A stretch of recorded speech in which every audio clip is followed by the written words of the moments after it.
दूसरी बात जो हमारे भाई कर रहे हैं, इनका आटा उठाकर चले गए, अब बैठ करके प्रवचन कर रहे हैं। इस देश के दलितों, वंचितों, शोषितों, पीड़ितों को स्ट्रेंथन किया गया है, उनकी आवाज को बुलंद किया गया है। आज उनकी आवाज पार्लियामेंट में गूंज रही है। सबसे ज्यादा OBC MP Bharatiya Janata party ने दिए, सबसे ज्यादा मिनिस्टर दिए, सबसे ज्यादा दलित वर्गों को प्रभुत्व दिया, सबसे ज्यादा सम्मान दिया। प्रधानमंत्री नरेंद्र मोदी ने कहा सबका साथ, सबका विकास, सबका विश्वास, सबका प्रयास। दूसरी तरफ कांग्रेस की काले कारनामों का क्या कारनामों का नहीं, एक मिनट धनंजय जी, सामने आ गया है। धनंजय जी, तो क्या आप ये मान रहे हैं कि पहले सिस्टम खराब था कांग्रेस पार्टी की सरकारों के वक्त, वो पिछड़ा विरोधी था, लेकिन अब सिस्टम में कहीं कोई खामी नहीं है, अब सब कुछ दुरुस्त है, बिल्कुल सब चंगा है? देखिए, एलन ऑक्टेवियो ह्यूम एक अंग्रेज की बनाई गई है पार्टी, कभी ना भारत से जुड़ पाई, ना भारतीयता से जुड़ पाई, ना कांग्रेस का कोई नेता हमेशा इस देश के दलितों, पीड़ितों, वंचितों, शोषितों के साथ अन्याय किया है। तो अब कुछ लोगों को, आस पास के चहेतों और चमचों को जो कांग्रेस ने हमेशा सम्मान दिया है, और इस कारण से कांग्रेस का ये बुरा हाल हुआ है। कांग्रेस की जो दुर्गति हुई है उसके लिए इस देश की जनता ने कांग्रेस को खारिज कर दिया है, और कांग्रेस खारिज करने का ही लायक है। कांग्रेस मुक्त देश का होना कितना जरूरी है, ठीक है, की प्राप्ति हुई है, और इस देश को, ठीक है। आप दोनों की बातें सुनकर हमारे साथ जो राजनीतिक विश्लेषक बैठे हुए हैं, अवनिजेश अवस्थी जी, वो भी कुछ कहना चाह रहे हैं, और बद्री नारायण जी भी। पहले बद्री नारायण जी, मैं आप ही के पास आ जाता हूं। जिस बात की अभी यहां पर चर्चा हो रही है कि आपको वाकई लग रहा है अब सिस्टम दुरुस्त हो गया है, कहीं कोई खामी नहीं है, सुधार की जरूरत नहीं है? समीर, आपके प्रश्न का उत्तर मैं दूं, लेकिन साथ साथ एक छोटी सी बात अपनी भी कहना चाहूंगा। हाँ। वो बात ये है कि देखिए, सिस्टम कोई 100% मामला ही नहीं होता कि सिस्टम कोई घटना नहीं है, एक प्रक्रिया है, और सिस्टम बदलने में समय लगता है। तो जो पिछले 60 साल की जो समस्याएं थी, वो धीरे धीरे अगर रिजॉल्व हो रही है, आगे बढ़ रही।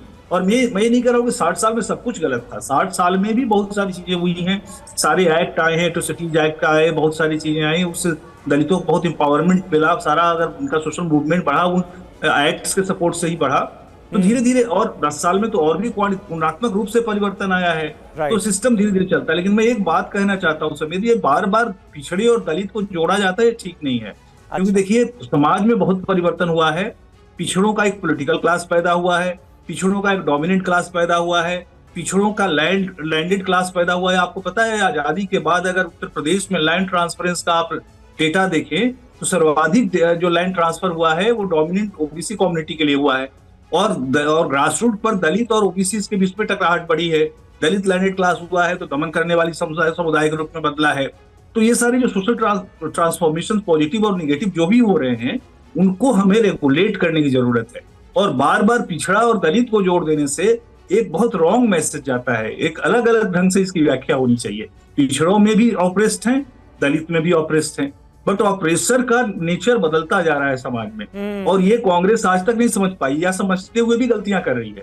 पहले ये क्यों कर रही है, पूरा इलेक्टोरल डिस्कोर्स जिस तरह से खड़ा किया गया है, वो समझ ही नहीं पा रही है कि उसमें बड़ा इनहेरेंट कॉन्ट्रडिक्शंस दलित और ओबीसी के बीच में है। उसको आप ऐसे नहीं वो कर सकते हैं। तो मुझे बड़ा विचित्र लग रहा है ये सुनना, क्योंकि जो क्लास है वो बदला है, सिस्टम में दलित मार्जिनल पहुंचे और पहुंच रहा है। जैसा भी जो हमारे लगातार जो चेंजेज हो रहे हैं ब्यूरोक्रेसी में, पॉलिटिक्स में, तो आप अपनी डेमोक्रेसी को ऐसे नहीं खारिज करिए। मुझे लगता है राहुल जी, कई बार क्या होता है कि जो क्लास में लेक्चर देना चाहिए उनको वो पब्लिक लेक्चर दे देते हैं। वो इंटेलेक्चुअल के रूप में शायद वो बात कही जा सकती है, कभी कांग्रेस अपनी आत्मालोचना कर सकती है, सेंट्रिस्ट जो हमारे क्रिटिक हैं, आलोचक हैं, अपनी आलोचना कर सकते हैं। लेकिन इलेक्शन के समय इस तरह के डिबेट्स को ला करके उन्होंने एक गलत समय पर जो बात कही है, वो एक तरह से उसकी वो अलग समय कही जानी चाहिए। अवनिजेश अवस्थी जी, क्या ये मानते हैं, आपकी बात तो कुछ हद तक सही कही, लेकिन गलत वक्त पर कह दी, चुनावों के दौरान कह दी।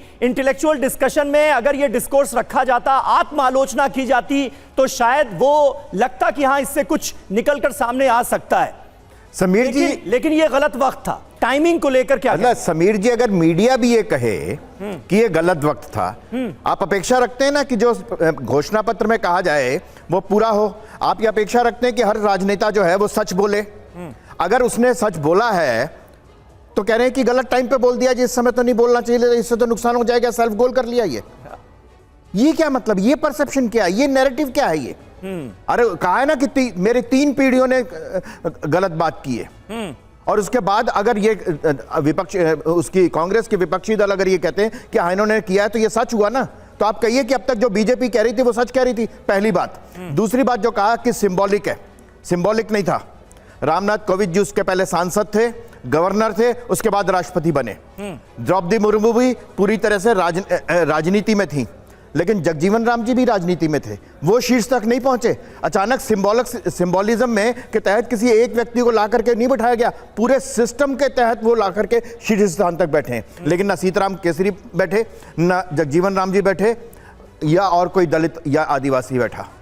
ये है फर्क, ये सिंबोलिज्म नहीं है रामनाथ कोविंद जी का। राहुल गांधी तो ये भी कह रहे हैं ना कि पिछले 10 सालों में भी सिस्टम वैसा ही है। मैंने कहा ना कि सिंबोलिज्म नहीं है, आदिवासियों के खिलाफ है। मैंने कहा ना, और जातिगत जनगणना का वो लगातार जिक्र कर रहे हैं, पूछ रहे हैं कि भाई कौन से सरकारी विभाग में कितने ओबीसी, कितने एससी, कितने एसटी, तो फिर उन सवालों के जवाब भी तो दिए जाने चाहिए। मैंने जवाब दिया उनको, मैंने आपको जवाब दिया कि 1990-91 के बाद का व्यक्ति सेक्रेटरी बनेगा ना, उसके बाद का बनेगा। मैं कहता हूं कि सारे आंकड़े कर दिए जाएं कि स्टार्टअप्स में, जनधन में, लोन में, मुद्रा योजना में कितने उन लोगों को लोन मिला है जो समाज के उस वर्ग से आते हैं जिनको हम पिछड़ा या दलित कहते हैं। ठीक, लाइए ना आंकड़े सामने, और आपके सामने खुल जाएगा कि जिनको बैंक के अकाउंट तक खोलने के लिए सुविधा नहीं थी, आज उनके बैंक के अकाउंट में पैसा जा रहा है बाकायदा। ठीक है, अखिल चौधरी जी, ये भी बताया क्या राहुल गांधी ने या कांग्रेस पार्टी ने कि भाई सिस्टम में अगर खामियां हैं तो इसको दुरुस्त करने के लिए क्या होना चाहिए? अखिल चौधरी जी से देखिए संपर्क कट गया है। अगर बद्री नारायण जी एंड में एक पॉइंट से आप एंड कर पाएं, अगर सिस्टम में खामियां हैं तो उसे दुरुस्त करने की कोशिशें क्या बदस्तूर जारी रहनी चाहिए? बिल्कुल, अगर खामियां हैं तो जारी रहनी चाहिए, और मुझे लगता है जारी हैं।